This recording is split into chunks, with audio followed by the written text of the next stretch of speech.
Okay, and now to the infra space. Oh, absolutely. Lots to watch out for on that front because you know the GST announcement that's come on cement. In fact, we're expecting cement to go down from the 28% GST bracket to 18. So that is going to be an important trigger to watch out for. We also have a lot of upgrades coming in on banks and NBFC. So the credit quality that goes out is also expected to give a push to infra. So lots to watch out for on this front. And to understand this and much more, let's welcome on board Mr. Vinayak Chatterjee, founder and managing trustee at the Infra Foundation. And Mr. Chatterjee, thanks so much for your time this morning. Morning. First up, help us understand these S&P upgrades that we're talking about that's coming on about 7 banks and 3 NBFCs, I believe that is the mix, about 10 financial institutions. Help us understand what does it mean for India's infra sector and how does that improve the quality of lending that goes towards infra? Look, you have to understand that in a turbulent global trading environment, investments in infrastructure stand out as some kind of safe haven. And I'll tell you why. One, they're dependent completely on domestic demand. Their growth depends on domestic GDP growth, which is expected to be impacted slightly because of the tariff, but has a long-term secular growth trend. They're long-term concessions, 60 years, 90 years, right? And many of them are, in some senses, by definition of lumpy infrastructure, geographical monopolies like ports and airports. They're monopolies in a particular region. So when you take the investments in infrastructure sector by private capital, they are relatively less impacted by the cross currents of global headwinds. I suspect that's one of the reasons that people are looking at a certain degree of self-sustained and robust, shall I say, growth prospects for the Indian economy. And to summarize, private balance sheet investors in infrastructure projects are least exposed to global turbulence. But over to you. So that's the take on that. But help us understand, on the back of all of these announcements that we've seen, you have GST, you have positive moves coming in from the central bank in terms of their announcement, and now these upgrades coming in. Where do you see private capex headed? Is it going to be picking up from here? And what are some of the latest trends in private versus government capex? Which one do you think could boost the sector faster? Good question. Let me take a step back and decode the top 3 statements made by Prime Minister Modi on Independence Day, which have a significant bearing on the infrastructure sector and therefore on the Indian economy. The first most important one is about the resetting of GST. Now, I have been, as all of you well know, I have been arguing for a reduction of GST on cement much before this Trump tariff business came into focus. It is for the last 3 years that I've been saying that 28% GST on cement is hugely irrational. It is an Aam Aadmi product where 60% of sales go to the retail sector, largely for home building and associated construction.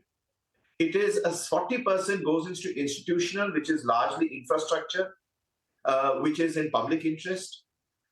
And it is an Aam Aadmi product at the end of the day. So to tax an Aam Aadmi product at a sin tax rate of 28% was irrational then, and I am happy now that it has been recognized because of the push that has come from the Trump tariff issues, that cement is also likely now to fall from 12 to fall from 28 to about the 18% bracket.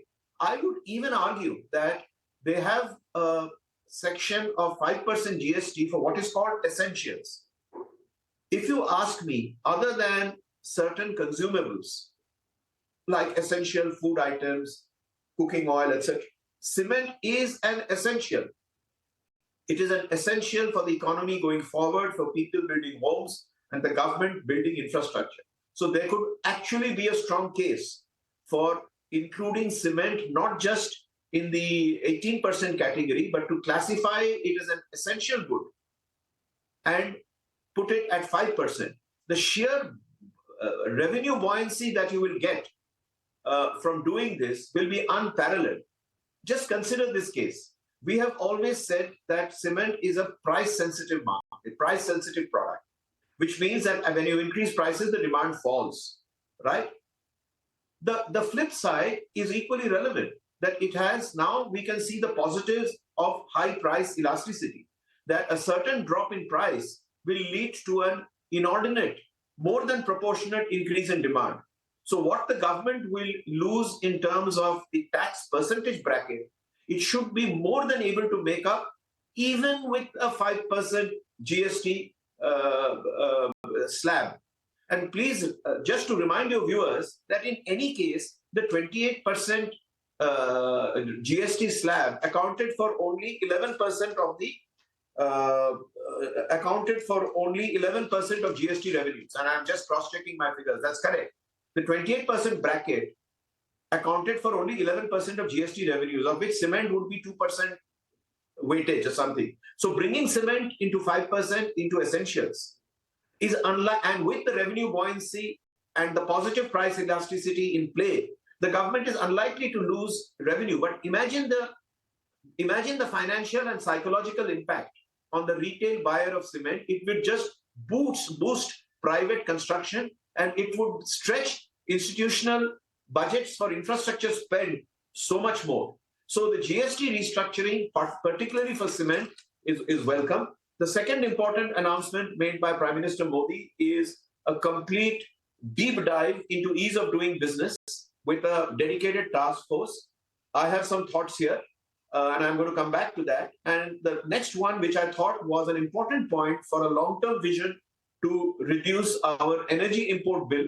One, of course, is the very happy development that today renewable capacity, defined as wind, solar, hydro, nuclear, etc., is 50% of the total installed capacity, 200 gigawatts vis-a-vis total installed capacity of 400. It does not mean that 50% of electricity comes from renewable, because the PLF is much lower, but that's a very positive step taken decades ago, which is now bearing fruit for India, that we are gradually moving on reducing our dependence on fossil fuel imports. Now, Prime Minister Modi's announcement on Independence Day that we are going to have a national deep water exploratory mission to hunt for oil and gas is equally welcome, and we should do that with a very high degree of focus and look for oil and gas in the Indian Ocean and in the seas around our region. Right, Mr. Chatterjee. Appreciate your views this morning. Thank you so much for taking us through everything that we're expecting on the cement front. And of course, cement being put in that 5% GST category is going to be a very closely watched development if that does happen. Thanks once again for your time.